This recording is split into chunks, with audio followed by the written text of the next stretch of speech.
seorang raja di sebuah negeri besar yang memiliki dua orang putra yang baik parasnya. Setelah raja mangkat, takdir Allah Subhanahu wa Ta'ala menetapkan bahwa putra bungsunya, Arkian, naik tahta menggantikan ayahnya sebagai raja. Arkian menganggap saudaranya, Bakhtiar yang lebih tua, lebih pantas menjadi raja. Tetapi para menteri, hulu balang, dan rakyat menolak dan meminta Arkian tetap memerintah. Arkian pun menuruti.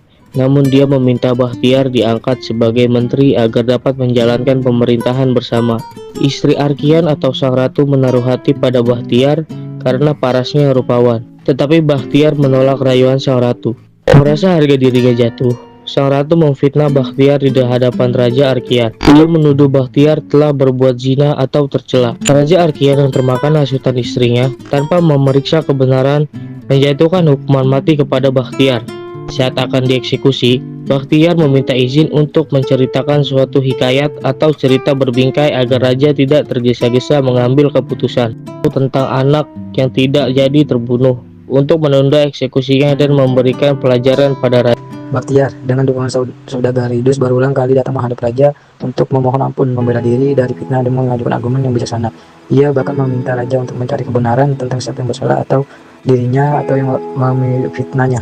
Untuk menunda eksekusi, Bakhtiar memohon izin kepada raja atau duli yang di Pertuan Syah Alam dan tuanku Kadhi untuk bercerita atau memberi nasihat. Ia menceritakan kisah-kisah penuh hikmah atau cerita berbingkai. Si pemikat dipinah oleh Menteri Muhammad Julus karena iri hati.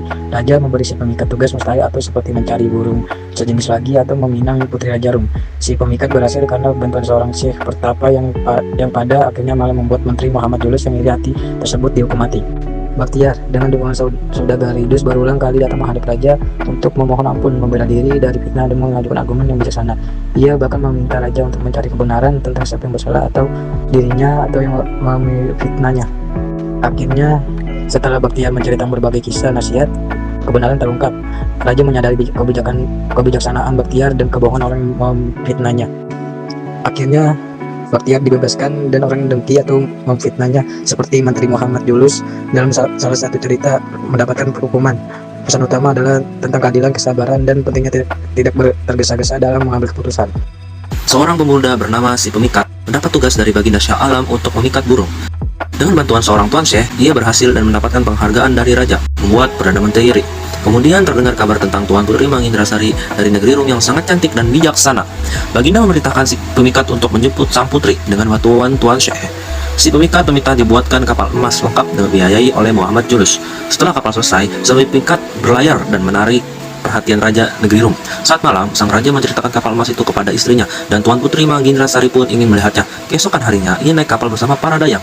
Namun, si pemikat segera berlayar dan membawa sang putri pergi, membuat semua orang terkejut dan menangis, termasuk ibunya yang sangat sedih. Setelah berlayar lama, mereka tiba di negeri Samanta Indra. Si pemikat menghadap Tuan Syekh dan kemudian mempersembahkan sang putri kepada Baginda Syah Alam. Baginda sangat senang dan memerintahkan Menteri Muhammad Julus untuk menyiapkan 12 ekor lembu sebagai bagian dari penyambutan. Namun, hanya 11 ekor lembu yang berhasil dikumpulkan.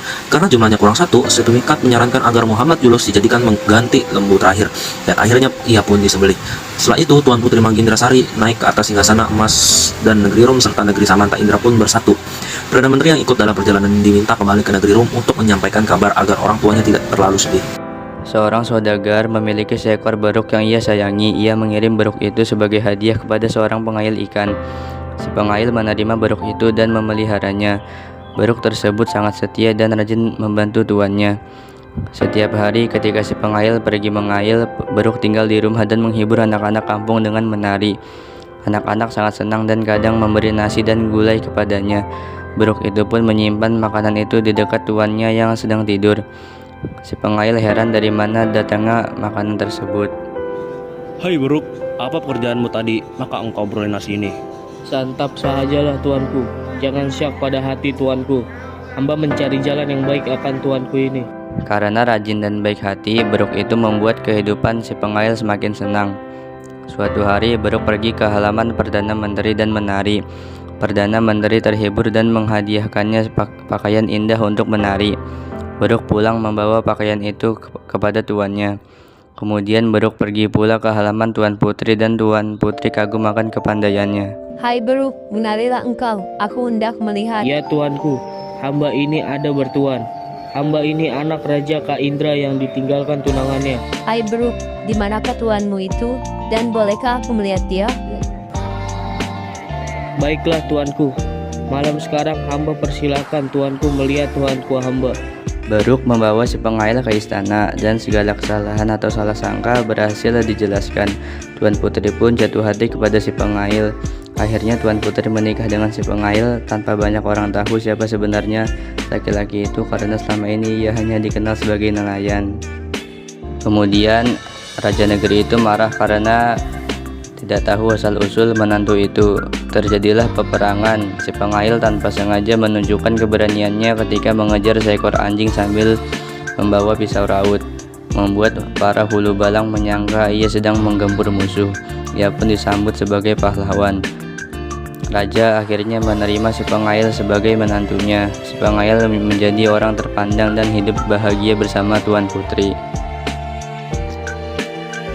Kisah ini mengisahkan Siti Dinar, seorang wanita yang cantik, bijak, dan berhati mulia, serta saudaranya Saudagar Hasan, seorang lelaki jujur yang sangat disayangi oleh Raja Shah Alam.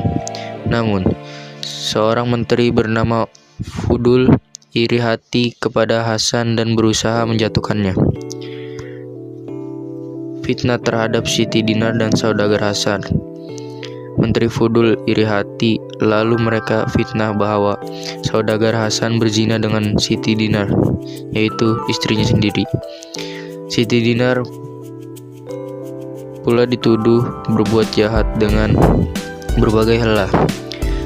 Raja pada mulanya percaya dengan fitnah itu, menyebabkan Saudagar Hasan hampir dihukum bunuh.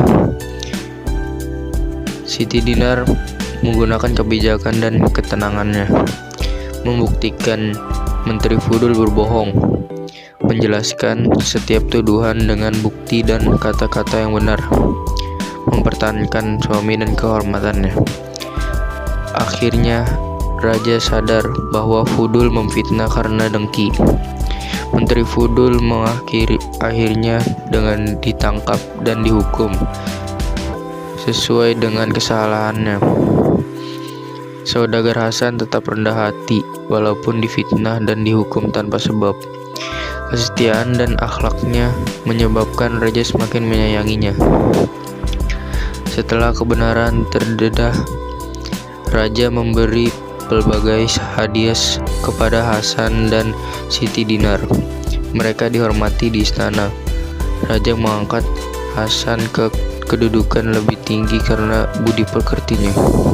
Dua orang anak yang berkelakuan baik dititahkan raja tinggal di kapal nakoda pada siang hari. Abang berjaga sambil menceritakan kisah asal-usul mereka. Abang, aku mengantuk. Jangan tidur, kita dititahkan raja untuk berjaga.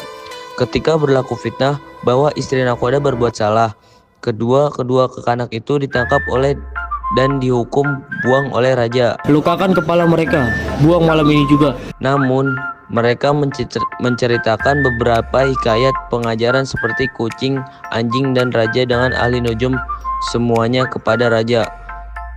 Bentuk itu mengingatkan tentang akibat buruk dari prasangka dan keputusan tanpa usul periksa. Raja akhirnya menyiasat dan mendengar sendiri hikayat yang diceritakan oleh kanak-kanak itu. Terbongkarlah bahwa mereka adalah anaknya yang hilang. Engkau anak saudagar jujur, aku bersalah. Raja menyesal besar, memeluk mereka dan memulihkan kedudukan keluarga itu. Sultan kemudian mempunyai istri yang manja dan memenuhi semua kehendaknya, termasuk melihat ikan emas bernyawa melalui helah ahli nujum dan bendahara. Banyak kejadian lain berlaku, namun akhirnya kebenaran tetap terserlah dan semua hidup kembali aman. Putra itu, Sultan Bakhtiar, akhirnya diangkat menjadi raja.